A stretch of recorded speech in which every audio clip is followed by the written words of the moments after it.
introduce Student Government President Madison Bucher.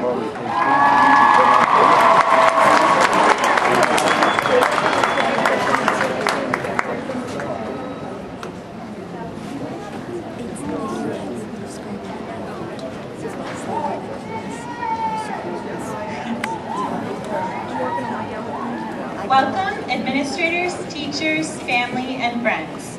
And to my classmates, can you believe this day has finally arrived?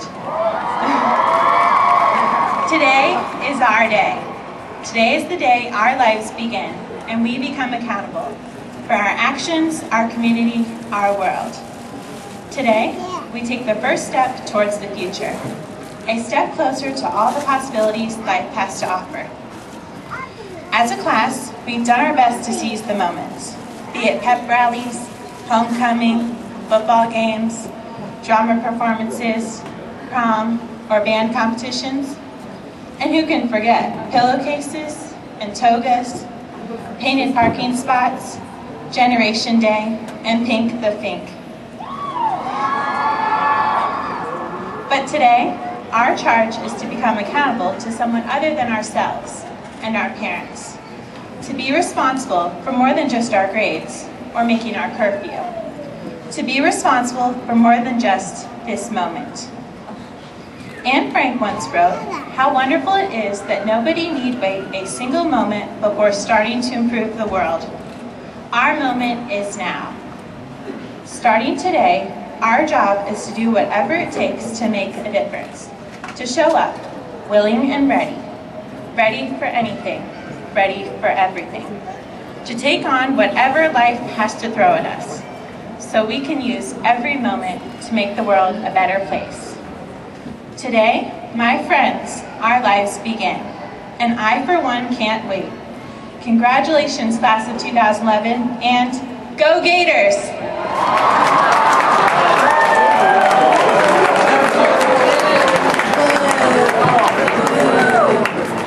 Yeah, Gators!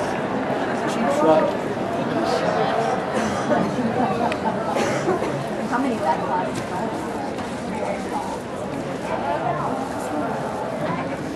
Please join me in welcoming your senior class president, Brittany Collins.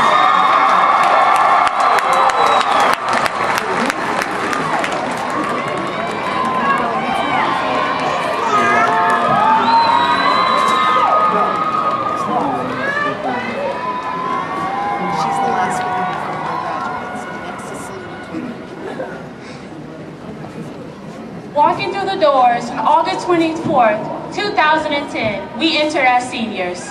Everything happened so fast. Our last high school homecoming was just around the corner, and we knew this may be our last year and we may all be together again. Even though it was crazy and stressful organizing the senior activities for Spirit Week, we still pulled it through. The girls were really excited about the pillowcase dresses, and that brought a smile to my face because it showed that the class of 2011 had school spirit.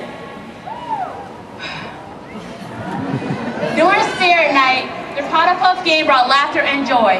Watching Eric, Alessandro, TJ, and Mike cheer for us in those girls' cheerleading uniforms was a sight to see. Tiffany, Brittany, and Shannon did an amazing job teaching those boys how to cheer. And of course, the seniors won with the most spirit points. People did say senior year would be a stressful year, and they were right. Many of us were worried about which college would be accepting us, how many scholarships we would get, but we still put it through. Even though it was crazy, we still put it through. And we were strong as seniors, and we did as much as we could to reach to the top. Many tried to do all we could do our senior year. We tried out for football, basketball, baseball, cheerleading, volleyball, and even color guard. Attending many of the games was so much fun. It was amazing watching Marcus Sharon making all those touchdowns in football, to watching Austin Floyd knocking down all those three-pointers in basketball, and then watching our amazing baseball team become the district champions. When I was elected senior class president, I was happy because this is the best senior class that has been at Osceola High School. Years from now, I will think back on the year of 2011. I will think about how much fun we had at Grad Bash, riding the roller coasters and enjoying the concerts. I will remember how beautiful we all looked at prom. And once again, congratulations to our prom king and queen, Leanna and Jacob. I will think back on our senior breakfast and how we were happy to receive our caps and gowns. And look at us, we're wearing it right on this very same day. I will think about our senior picnic and how we all went on the slip and slide at least 100 times. We made it to the top and we survived our senior year. But we could not have done it without each other, our teachers, and our parents. And now we can finally say we did it. But remember, this isn't the end, it is only the beginning. I want to leave you off with words of wisdom written by an unknown author. Life is a journey, not just a destination. It is not important in where you reach in life, but in the way you reach it. Remember, you only get life once, so take life as it comes, one step at a time. Thank you, and may you all succeed wherever the road takes you.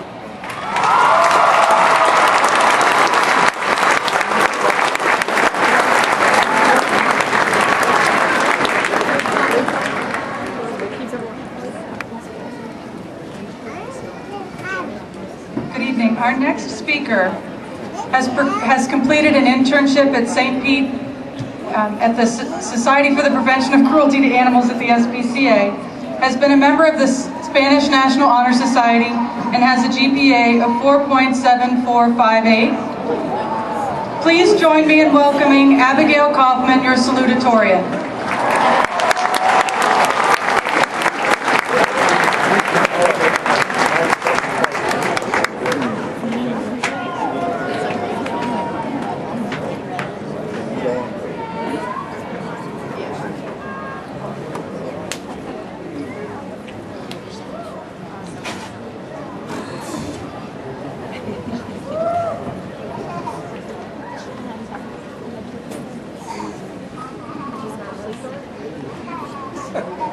Imagine, you live in Benghazi, Libya.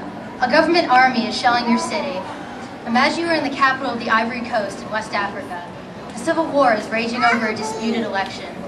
Imagine being a teenager in Fukushima, Japan. You've hit the trifecta from hell: a massive earthquake, an overwhelming tsunami, and a nuclear meltdown. Well, let's set aside our imaginations for a moment. We are at a crucial juncture in our lives. When we look back over our shoulders, we can clearly observe the long 12-year road we have taken. But when we look forward towards the horizon, we can only see a virgin road that has not yet experienced the weight of our footprints.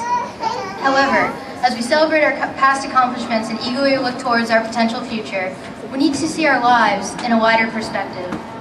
For instance, in Libya, the world has observed a series of protests and confrontations beginning in February against the dictator's 42-year rule.